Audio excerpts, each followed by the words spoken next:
Welcome everyone to join the new episode of Resolution. This is our new episode that we have a new guest to join us today. Before we get into the chat with our guests, I'm going to give you guys a little bit more introduction about our company. We are Red Unit. We are the host of Resolution webinar series. We're based in Edinburgh. The company was founded in 2016 after my study in Edinburgh University on the graphic design, and also after my previous practice in the advertisement companies, for example, McCann and Dentsu, serving diverse different kind of clients. And currently, we do work with so many different kind of business. Some of them are very small, and some of them are slightly bit bigger. But we're also working with public sector organization as well. For example, today our guest SDI, as well as Scottish Enterprise and Scottish Government related project, and also for the Brand Scotland project. So our service basically covering three parts. The first part is the classic that you may hear a lot about, this kind of area is the Chinese digital marketing and advertising. But we also help local businesses to localize the experience and optimize the services toward the Chinese market, as well as localize their brand identity and do with some graphic design to communicate with the Chinese customer. So Cameron, let me hand over to you to introduce today's guest. Yeah, so just to give a bit more background on the series, for those of you who this is your first episode you've attended, we came about with Resolution as a way of delivering our message about the market, working with both people that we work with in terms of clients, but also people that we don't work with. Today we're joined, as Torrance mentioned, by Kevin. Kevin is the head of SDI in China, and also has a role within Asia Pacific as the head of energy. Today's session is going to be quite an open session, so please feel free if you have any questions to drop them in the chat function. And yeah, let's get underway. So Kevin, first of all, could I ask you, can you just provide us with some insight into your role at SDI, how it's been over the last 12 months, 10 of which have been particularly interesting, and how do SDI go about helping businesses in the Chinese market? Cool. So thanks very much, Cameron. Well, you said it. I head up SDI in China, which for us covers Hong Kong. I'm also the head of territory in Taiwan as well, and a regional role leading our energy work across Asia Pacific, which again for us stretches from India up to Japan and down to Australia. The last year has been disruptive. I spent 8 months in exile in Thailand and subsequently the UK before finally being allowed to return to China about 3 weeks ago. So it's been a year of stop-start, but really I joined a team of now 13 trade and investment specialists spread across 4 locations: Beijing, Shanghai, Guangzhou, and Hong Kong. We're all based at the British Embassy or Consulates General. Perfect. And from your experience, why should B2B businesses focus on China? Where does the opportunity lie? Well, it has a large capital pool. It has one of the largest SMEs in terms of SME class in the world. And if you were to really trace back to 40 years of reform, I mean, President Xi was in Shenzhen this week to mark really 40 years of opening up for China with the inception of Shenzhen. And that's led to a whole series of privatization, but also the professionalization of the state sector. And that's really broadened entrepreneurialism. It has led to a proliferation of new businesses across all industries and sectors. And that's why it has led to an increase in demand for professional services and goods from overseas. Yeah, it's really interesting that to see how businesses have started to look at the market. And I suppose that kind of leads us into to ask you the question of where does Scotland, and wider than that, where does the UK's competitiveness lie within B2B based sectors? So I'll answer this in two parts because there's a part that SDI does in terms of supporting very specific sectors with doing business in China, but also more broadly Scottish expertise. So in terms of the first part, we focus on energy, which is of course my sector, life sciences and fintech. And the third is consumer industries, which includes both food and drink as well as consumer lifestyle. And we've chosen these three broad sectors because we see the greatest potential. And we've identified about 1,000 companies in Scotland that currently account for 80% of our exports. And this is on a global basis. And we believe by supporting these same 1,000 companies, we could do much more to increase Scotland's competitiveness overseas and including in China. But at the same time, we've overlooked really sectors that Scotland has traditionally been very, very strong at and will continue to play a global leading role, in particular financial and professional services. So the likes of Aberdeen Asset Management, now Aberdeen Standard Life, the likes of, well, formerly RBS, but also the investment banking arm that is subsequently sold into its various Chinese partners. Financial and professional services have always been a Scottish strength, and I don't see that disappearing anytime soon. Yeah, good answer. I think it's really interesting, and I'm sure there's a lot of stats. If you look at Edinburgh in particular as a hub for its professional services, it's incredible to see out with London the amount and volume of professional service based firms that are active in the city. I would just add that when I first took on this role, one of my first trips with a Chinese delegation to Edinburgh was with the unit that I was responsible for pension reform in China. And they went to specifically see how Scotland and the UK does pension reform, both in terms of the data behind it, the public and social policy to support it, and the range of companies to help deliver those policies. And again, that's something that China specifically looked towards the UK and Scotland for. Good answer.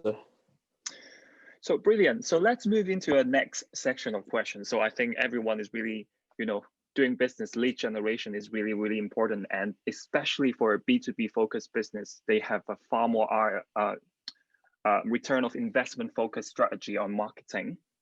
But traditionally, we all know that business usually will utilize this opportunity to, to do speaking, to via this kind of sponsorship, to use this kind of a little bit traditional way to drive lead, or attending an exhibition, have a, go to this kind of conference, no matter domestically and internationally. So how do you see this kind of really traditional approach working in the Chinese market?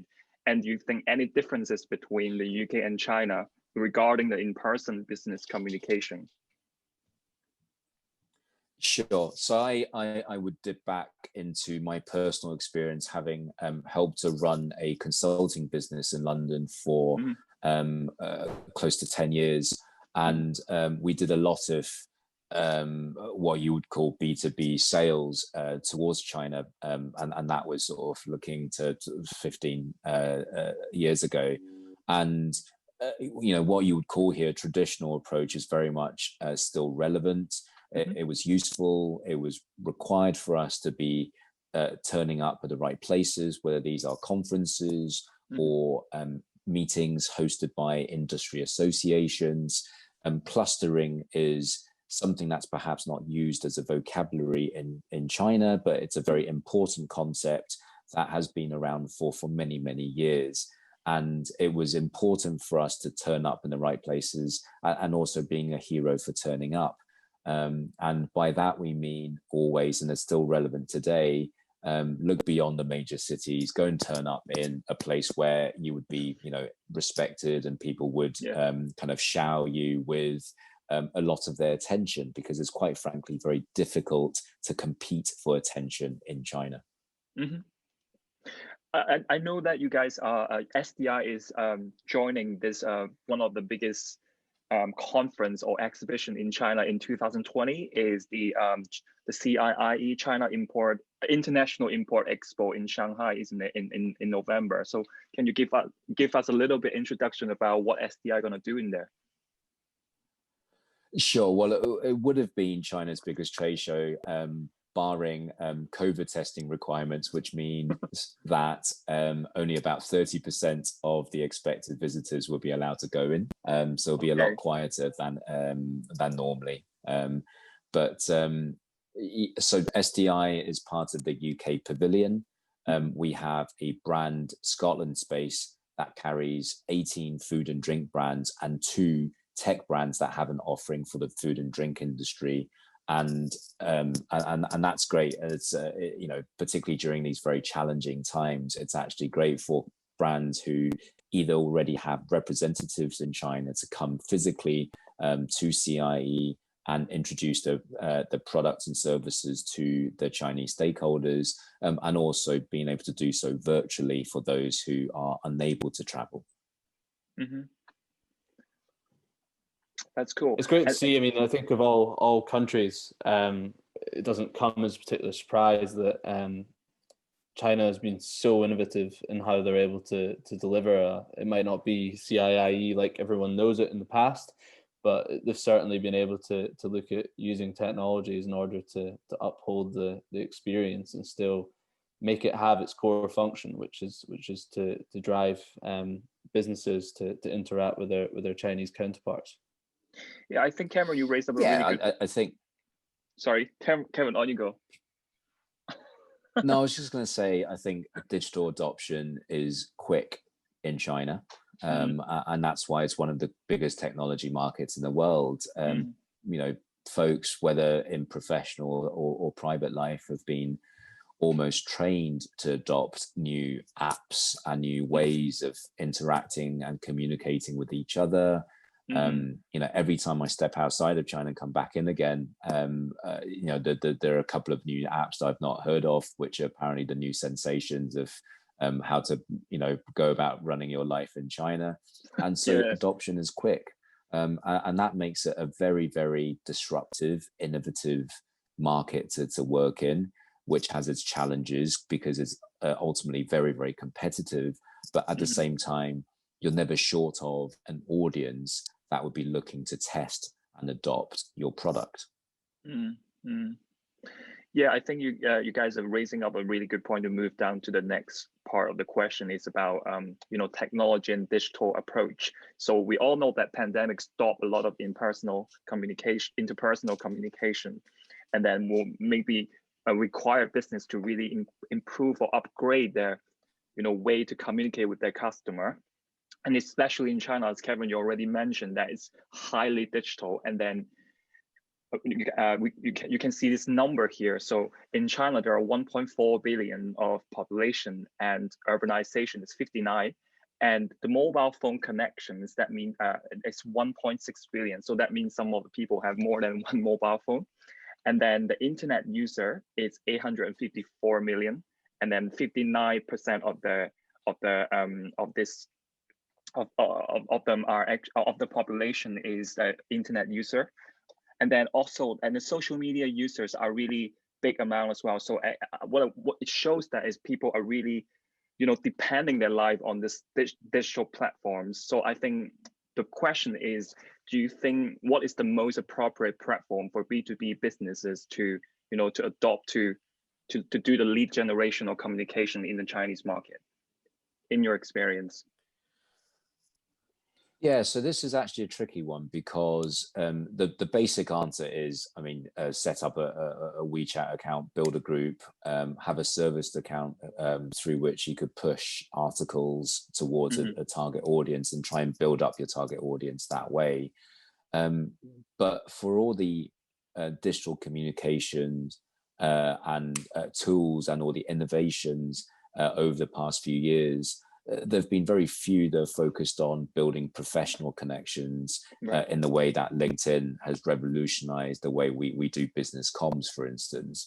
And of course, LinkedIn has a Chinese version, which is increasingly popular. And I think there's an increasing number of people who use LinkedIn for that particular purpose, but there isn't really a strong native business communication solution in the form of LinkedIn in China these days. So WeChat becomes the default go-to option in many respects. It's I think it's interesting. Sorry, Cameron, on you go. We may say the same thing, but I think it's interesting because there's no doubt about it. WeChat, in its essence, is very much commonly used as a sort of B2C communication tool, and there's many businesses, some of which are international, that have used that incredibly successfully. But I know, for example, you've recently run a webinar series with CBBC, and you looked at doing some third-party work around the sector, which was incredibly successful. Can you elaborate a little bit on why you went about doing that, and how you feel that approach worked for yourselves? Sure. So I think WeChat is a cost-effective way to acquire new customers and build an audience. And I was dissatisfied with the audience that SDI had. And the specific example that you're referring to is an offshore wind webinar that we were trying to promote in China towards a Chinese audience. And quite frankly, SDI just does not have that audience through our WeChat service account.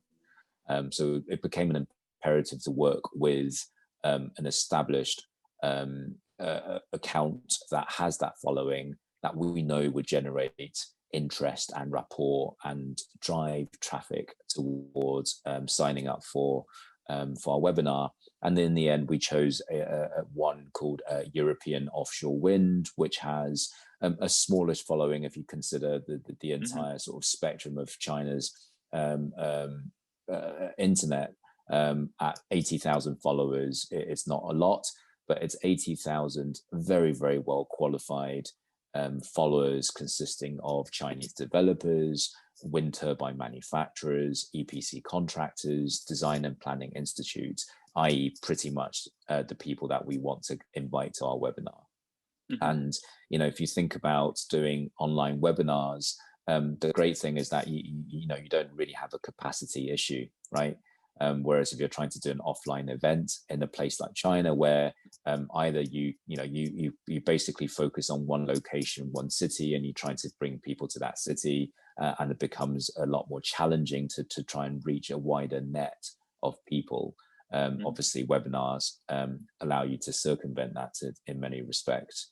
But fundamentally, it was because of this collaboration. I think we ended up paying, £1,000 or a couple of £1,000 and managed to acquire a network of people that we weren't able to reach ourselves.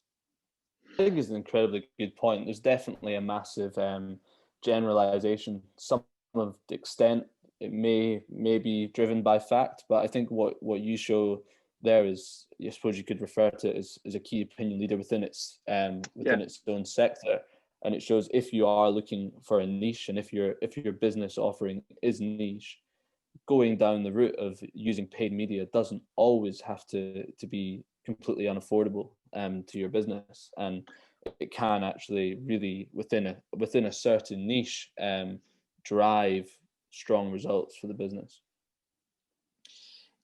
Yeah, so I mean, I would refer back to the UK media scene. I mean, the UK media scene was where I started my career, and I still follow its development very, very closely.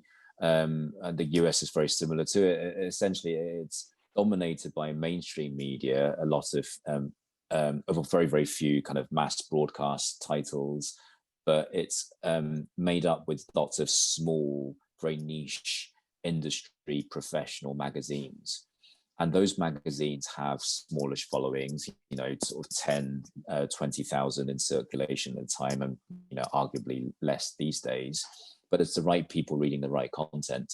And sometimes if you're working in insurance, you want to get into the Lloyd's market magazine. It has a very, very targeted circulation. It's almost like an in-house publication, but it allows you to reach your right audience. And that's what communications is about. Definitely. Absolutely.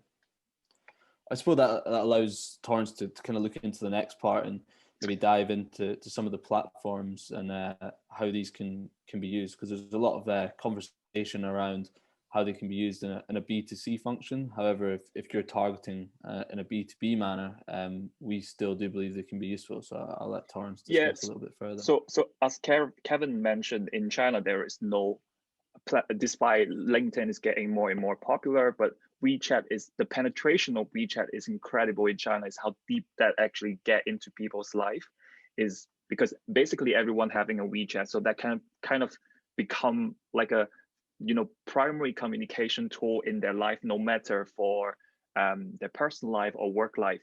So despite Tencent trying to launch, you know, a little bit more business function, like for they do have like a, I think they have like a WeChat for work, like for the business communication. But the funny thing is, like, not many people actually adopting that, because the personal version, this normal version, is too close to their life, is too convenient. So everyone just keep using this platform to communicate with a lot of, you know, no matter on their personal life or work life. So I'm going to quickly give you guys a little bit introduction for those who may not actually know WeChat or the function of that. So you can see a few screens here. The first two screens on the left, basically it's the chat function kind of interface. So on WeChat, you can easily use to kind of chat to communicate with people. You either use personal chat to chat with someone else, individual, or you can actually have a group chat to chat with a bunch of different people, maybe sharing an interest. So you when you think about group chat, you think about, is it this people, maybe random people or whatever? No, WeChat is a really closed system. You only add someone else via your friends or via, you know, scanning QR code. So you add someone into the group. But actually in the group, you will see some people, the other people add in, but usually this group will be about certain kind of interest. So it's a really good way to actually group a group of people who are all interested in certain kind of topic to, you know, to do a little bit networking and socialize, and also share some of the information to each other. So it's a really normal way that many brands using to build up their community in, you know, with some other function on WeChat as well. So it's really easy. Use a QR code, you can add people to the group, you can add to the group, or you can add someone else. And the second function is the screen in the center. That's one of the most popular function that many business use. It's the official account. In the official account, usually it's a bit like a blog, so you can post long article, and then also you can send out a QR code so people can scan that QR code to follow your official account. And then on the right hand side, there are two screens. Those are basically two functions under discovery. The one on the left called moments, the one on the right called channel. So basically it's two different, slightly different function on WeChat where you can share your information out as an individual. You can share your images, you can share your text, you can share some links over there or video over there to engage with the people who in your friend list. So if the people are not, they're not your friend on WeChat, they won't be able to see that.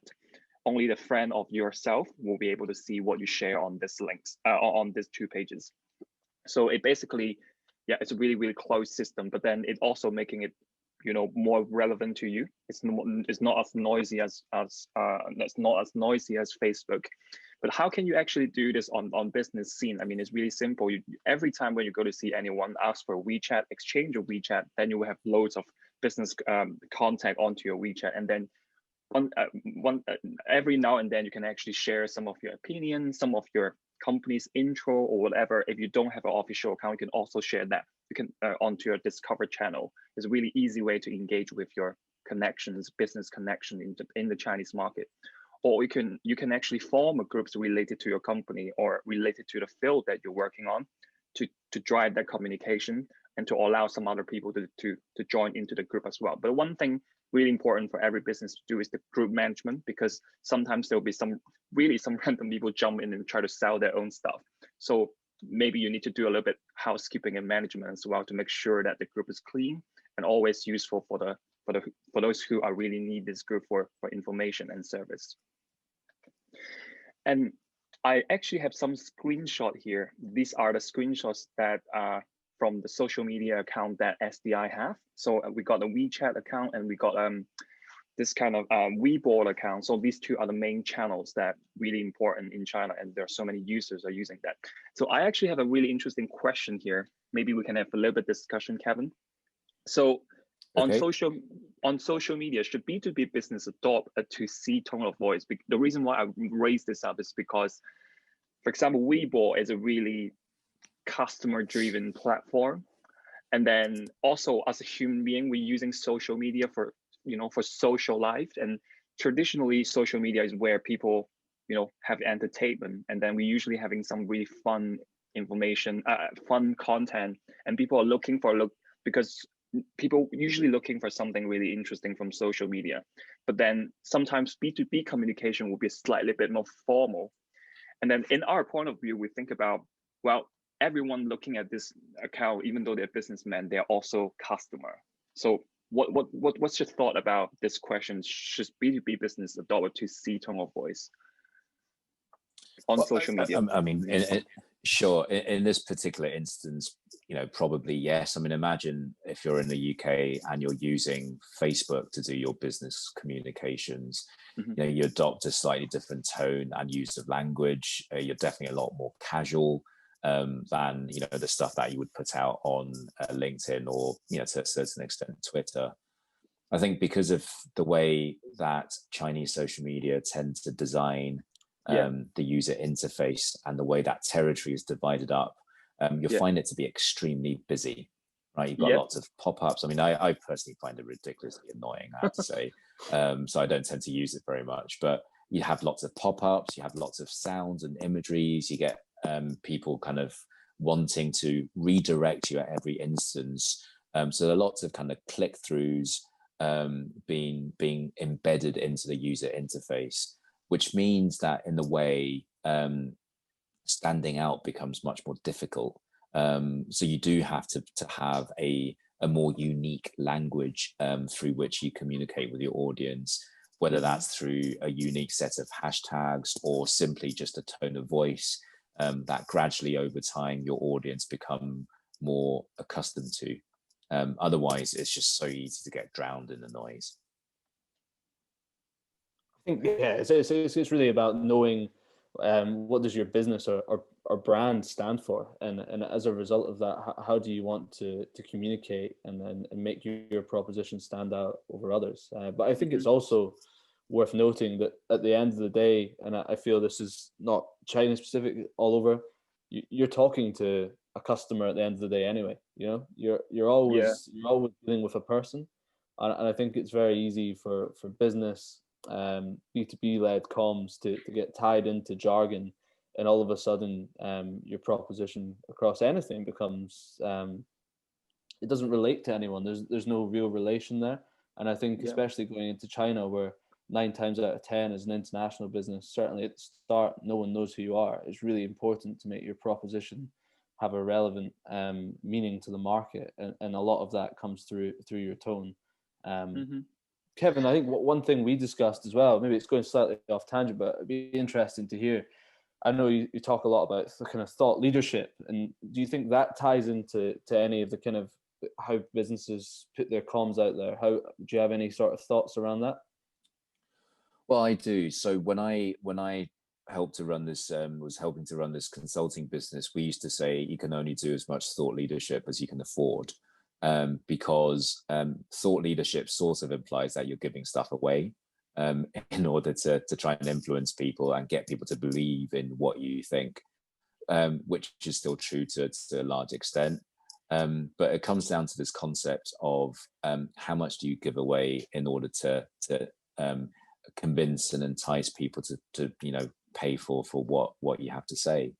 And I think in this day and age, the notion of doing stuff for free in order to invest in a higher reward has become an increasingly important part of any company's strategy.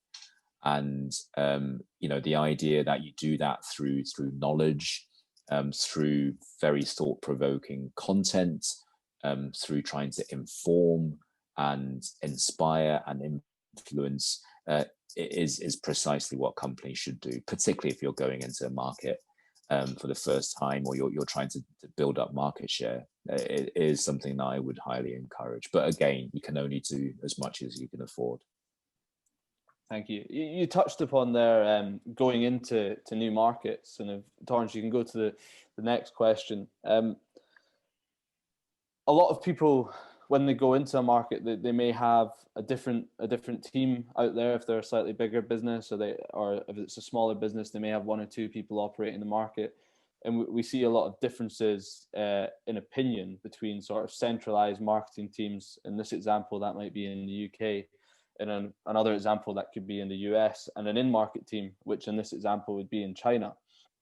How important do you feel centralized marketing teams are in the UK when it comes to raising awareness, and how should they interact with their counterparts who may be in the market? Yeah, so the problem that or the issue that you raised earlier is relevant for all multinational organizations that have multi kind of market location presence. Dare I say, SDI has the same issues, and I think the relationship between the center and the field has to be one that's equitable. In the marketing setting, the center holds the brand, the center owns the brand and the way that the brand should be used. And I still think that's a remit that has to be held and managed and be accountable by the team at the center, by the headquarters. But invariably, you need a certain level of flexibility and freedom for the in-market teams to operate, to adapt, to improvise and respond as they see fit. So to give an example, this was a classic example that they started teaching at marketing school in the US, and it was around Nestle and an unnamed coffee brand that were trying to break into China in the 80s. Now, this is obviously a consumer example, but highly relevant. So Nestle went with a mass market approach. They really localize their message, and their marketing, their advertising slogan was basically aimed at taxi drivers who were for about a decade probably some of the richest Chinese people in China, because they were earning a lot of hard currency. China was opening up, so they had access to dollars, etc. And they were generally cash rich in relative terms, and they were the ones who were consuming coffee. So Nestle and Nescafe drove their marketing strategy against these taxi drivers who aren't the best educated people, really, at least kind of academically, and into language that they understood, and sales shot through the roof. Their competitor, the unnamed brand, went for the slightly more Western, slightly kind of middle upper class approach. They used exactly the same strategy almost that they would have done in the US and applied it to China, and they've still not been able to eat into any of Nescafe's market share 40 years on. And it's a classic example of your in-market team being allowed to be creative and adapt to the local circumstances. And there are many, many companies in the world that do this very well. I would say Unilever is on the top of that list. But we've also seen companies that have failed to adapt to that process. Yeah, very, very much agree. I think having a conversation last night with a friend of mine, it was focusing on translation, but I think more than translation, when you look at it deeper, localization is such a key part, and it's for any business, whether it's listening to someone who's in the market or employing a third party to support you on it. Translation, when it comes to advertising and marketing, in my mind, isn't really translation, it's more consultancy, because you ought to take the experience of that individual and allow them to understand your proposition and creatively translate it into what the market demands, in order for your product to come out in the best way possible. And there is countless examples, be it B2C, B2B, where businesses just haven't been able to localize their message, and if it's a B2B focus, localize their proposition and their offering in a manner that the market is ready to accept. And it might be you could have the best business proposition in the world. However, it might just be that the market can't digest that, then your proposition is good as nothing. And I suppose moving on then is, what do you think is important from both your experience at SDI and endeavours you touched upon before to ensure a solid platform for internal comms between a centralised UK team and a team that's operating out there in the market? It's a really tough question, actually, because it's something that evolves all the time, particularly under the current circumstances. With everyone communicating via something digital and virtual, it becomes really, really tough. And I think, I at least within the team that I immediately run or am part of, not only do we communicate regularly and then try to be kind of respectful of time zones, etc. We also cut through a lot of the hierarchy when communicating internally. So SDI, I would say, for at least a government agency or organization, is a pretty flat team. It's a pretty flat structure, and we try not to let hierarchy get in the way of speaking frankly and honestly with each other. Decisions are taken in a very collaborative manner, and that becomes the basis for good internal communications, I think. Yeah, I completely agree. It's interesting. Obviously, we've been working with yourselves for a little while now, and since we've been working closer with you, albeit we're third party, so to speak, but just to see how SDIs come together with other government agencies now to look at how they can maximise Scotland's message. And I think it's a clear example of how, by doing that little bit extra communication, which you might not have thought about doing before, we're able to take advantage of things that Visit Scotland are doing, things that SE are doing, and make sure that the proposition that we're delivering about Scotland and its offerings and consumer products is one that we can jump on the back of to get as much exposure as possible. And I think it's certainly something that at brand level, brands should be considering. So I think looking at the time, we should move on a little bit quicker. So next bit of question is a really interesting question as well. So we all know that now currently the B2C market in China is pretty design driven. It's because the economic growth that customer want to buy something a little bit more sophisticated, a little bit more creative, a little bit more, good looking. So it's an interesting question to go back to the B2B conversation is, do business expect something more high level on design, on the presentation, or do they, just look at something more functional and they don't really care about how good it looks and how professional it looks somehow? They just care about if the message is already delivered. So can you offer us a little bit insight, Kevin? Yeah, so without overgeneralizing and without sounding insensitive, and I will now because I've said that, I would say, in my experience at least, state-owned companies tend to care a bit less about design, and they're kind of okay with it. Whereas you have lots of fantastically visually driven companies in the private sector that would be world class in terms of the pursuit for aesthetics and high quality design. So you see a real difference across the economy. But I, to be honest, I don't see that being particularly different from other major economies. But yes, I mean, who doesn't like a good design? People are attracted to things that are attractive, right? I remember you mentioned earlier in our former conversation, you said there are so many business contact that you have in the Chinese market. They are actually younger than you expect. And this group of, contact that making, and then you find that they are more into something slightly bit more aesthetically driven or, slightly bit refreshing on the design. Yeah, I mean, it's a very curious business audience that you have in China. I think people are hungry for new ideas, and I think something that is visually striking and very design driven naturally becomes part of that curiosity. Cool. Interesting. I suppose we're going into questions that are maybe a bit bigger, and if anyone has their own question here, please pop it in, because these questions are a bit more open-ended, and we can fire it towards Kevin.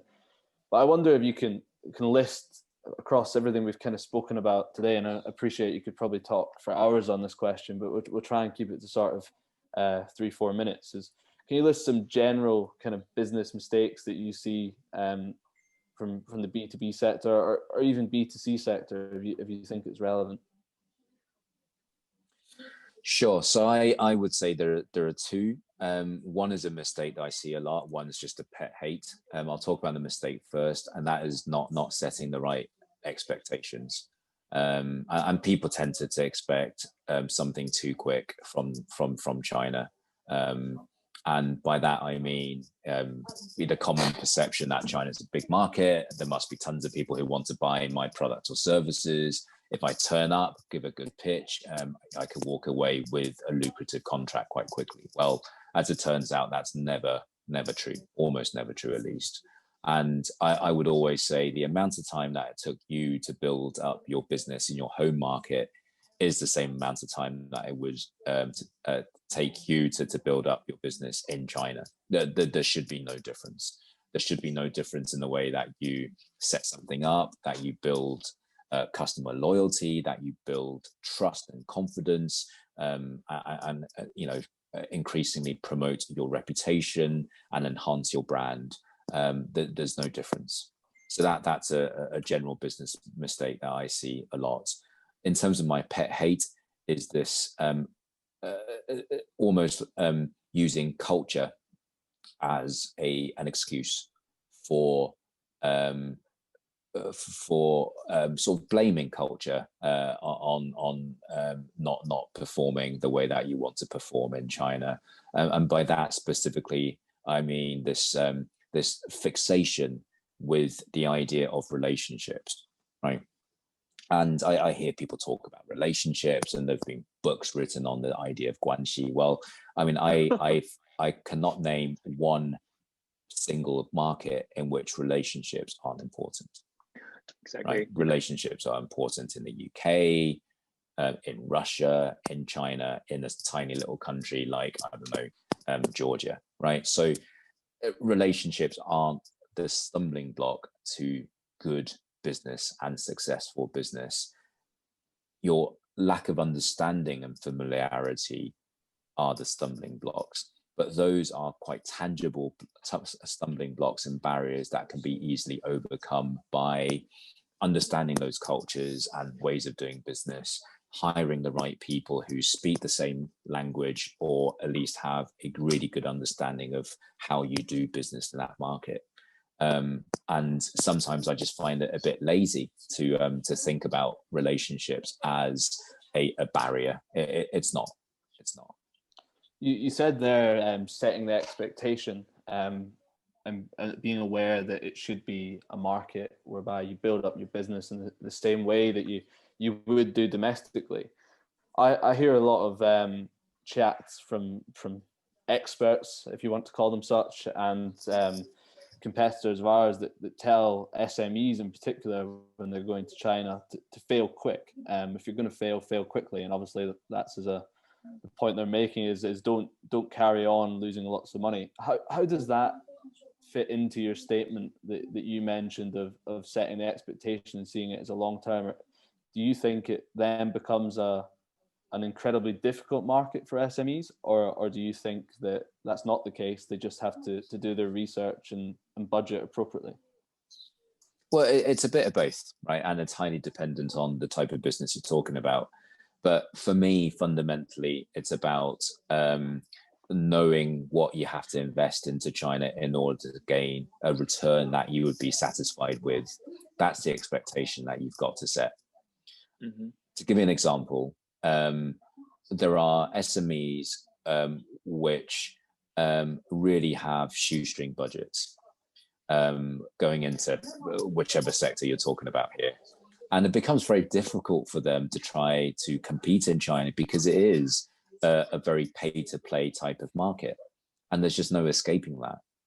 I often give e-commerce as an example. It costs what, £100 to set up something on Shopify, get it connected to credit cards, set up a CRM system, etc.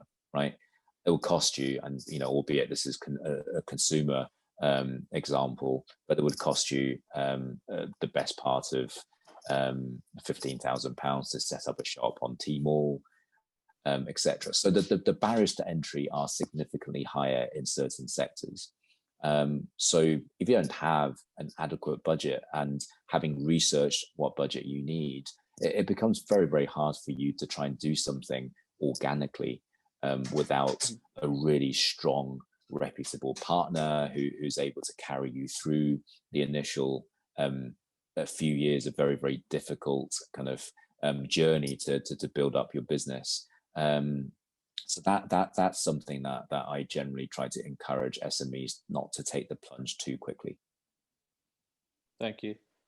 I completely agree. I think when it's an SME, it becomes more about the sustainable side of the journey. And you could say fail quick's one approach, but I think they've got to look at the bigger picture, and the diligence comes even more important. And so I suppose just to summarize what we kind of want to take from you and your expertise, can you list some key suggestions that you would give for each sector? I know we have pretty much at least one person from each of these sectors online today. So do you have any suggestions that you would deliver towards them?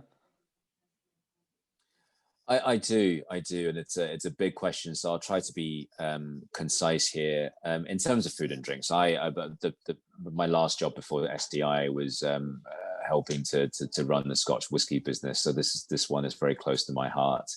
And China was so difficult for us because not just because of the pay to play factor, but because of not being able to really decide which area, as in which geographic area you want to focus on. So I would, in hindsight, I would really focus on just one city or a couple of cities and do those really, really well before trying to conquer the whole of China, because that just becomes a meaningless task sometimes. In terms of the energy sector, it depends on who you are. I mean, most of the Scottish companies operating in the energy sector overseas are supply chain companies selling equipment and services. And I would say it's easier to then work with a local agent in China that already has some of the contracting relationships with the key buyers, whether they be national oil companies or power companies or major EPC contractors, rather than trying to tender, because of the state dominated nature of this sector, everything is pretty much tendered for over and above a very, very small threshold. So it's easier to work through an agent to do so, and we've actually achieved quite a bit of success lately based on that advice. In terms of technology and science, this is tricky because there are lots of Chinese investors and companies looking towards Scotland for innovation, but there are also lots of advances to try and acquire small businesses, take them into China and build them up and commercialize them. And for some founders and owners, that could be good. That could be part of their exit plan, or could be simply part of their corporate growth strategy, and that's fine. But it could also be slightly more competitive or hostile. So that I would really challenge technology and science companies to think about whether you actually want to go into China before doing so, especially bearing in mind that IP protection will continue to be a major problem, not from a sort of a theft or asset integrity point of view, but simply because there are just so many very, very bright, innovative Chinese companies, and encroachment is something that's commonly seen. And the final one, professional services, I actually think this is probably the lowest hanging fruit for Scotland. I think there is a lot of appetite, a lot of demand for knowledge through our ability to use data, to use AI to generate meaningful insight and outlooks for the world, whether that's kind of based on industry or whether that's based on our readings of how the global economy will evolve. So from a professional services point of view, where they talk kind of accounting, audit, legal, etc., I do see there being a very knowledge-driven type of approach to China, and I see this as being a very lucrative business for us. Perfect. Thanks very much for all your answers there and insights. I think incredibly kind of insightful. We've done quite a few of these sessions with a B2C focus, so to speak, but to kind of look at it from more of a commercial angle and focus on the business's proposition rather than what the consumer might want, it's been really, really enjoyable. I think we're going to open up to some questions that people may have. So I think, first of all, I've actually got a question, see if any others kind of flow in. From your experience, when do you think is the right time for a business to outsource and use an agency for support when it comes to comms? And when do you think it should be done internally? Perhaps by recruiting someone in the market? Yeah, so I think you've got to be, if you're recruiting internally, you've got to be able to, or you've got to be comfortable with owning the message and being able to design and communicate the right message and knowing what to say. So if you're comfortable with that, then, you know, by all means, hire someone in-house and try and direct your communications that way. But very often, and as I found in different jobs, it's incredibly important to seek external expertise and to bring in agencies that really know what they're talking about and really know how to get through to an audience that is unfamiliar to you or far away from you, such as in China.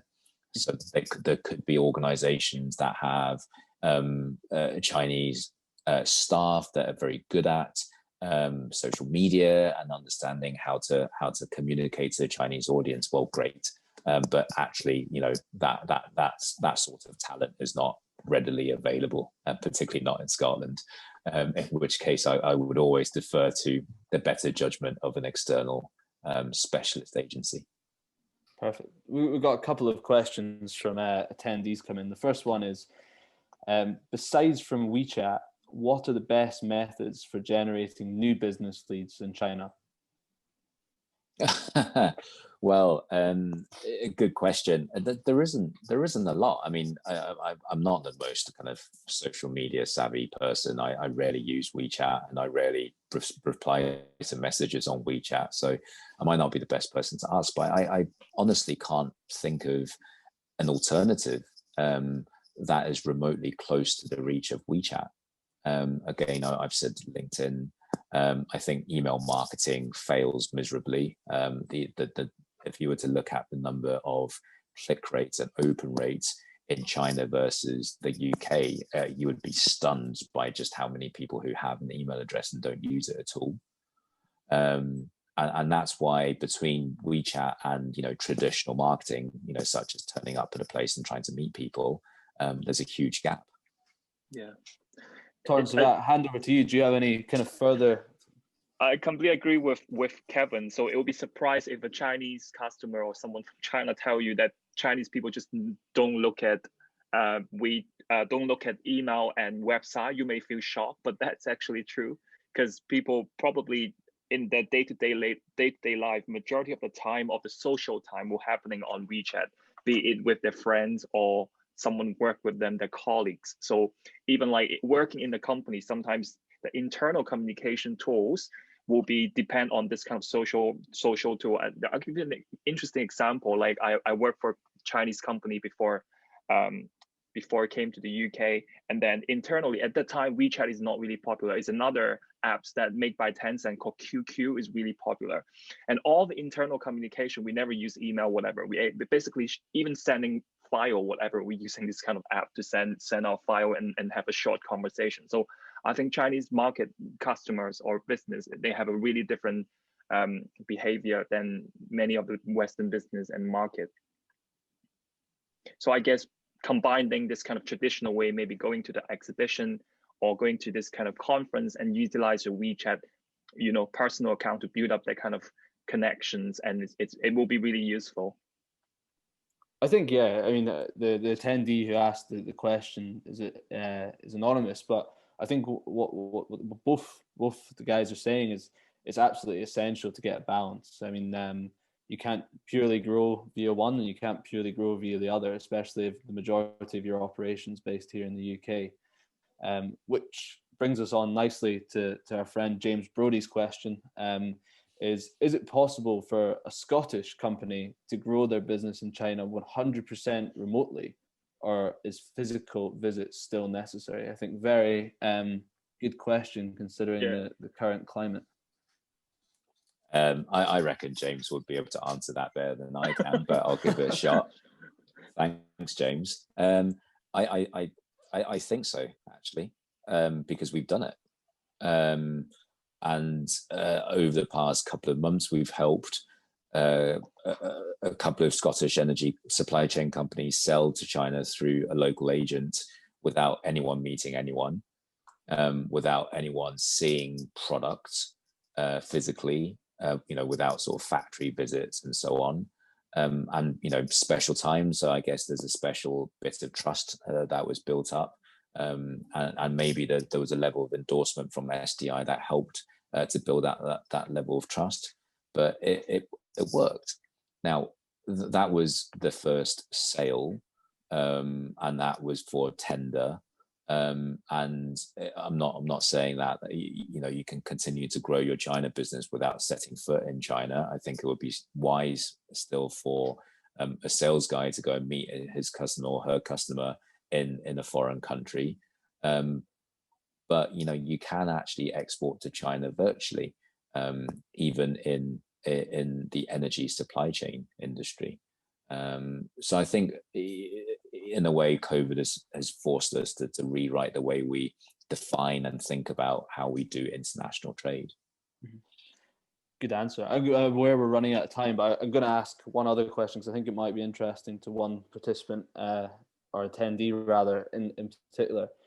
Food and drink companies that have a direct focus on a kind of delivering their product towards businesses via gifting or having that kind of target due to the price point of the product and how they deem the consumer's purchasing power to be. Do you think there's much of a market for it? And if so, how do you think they could go about delivering their message to the market if they're kind of a consumer-driven product but putting it into a business setting? Well, alas, that's how basically Diageo built up the sales.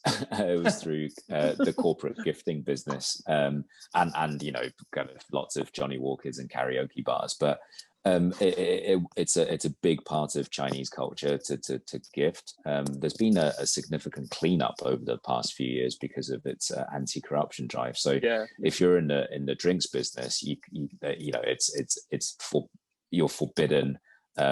As a large company, whether private or public, to source alcohol as your corporate gift. So that's a complete write-off. But in terms of food products, kind of packaged food, fancy food, chocolates, biscuits, absolutely. Any sort of packaging customization really works in China. And of course, you get huge volumes in this business if you do it right. Good answer. Okay, I think that's us out of time. I want to say thanks to Kevin. I think it's been really, really insightful having this past hour with you. On behalf of Torrance and I, thanks to everyone for coming along. Thank you. We are looking to do one in November, which I'll be kind of focusing around how to drive campaigns with a B2B and B2C focus, looking at some of the Mid-Autumn Festival success stories, and then looking ahead to Chinese New Year in February, and how there's the potential there for businesses to drive digital campaigns and success as we look to hopefully move out and be in this post-pandemic era rather than being in the midst of it. So thanks very much to Kevin. There'll be more information coming about that soon, and we look forward to catching up with everyone in due course. Cheers. Okay, thank you, gents. Bye-bye. Bye. Bye-bye. Thank you.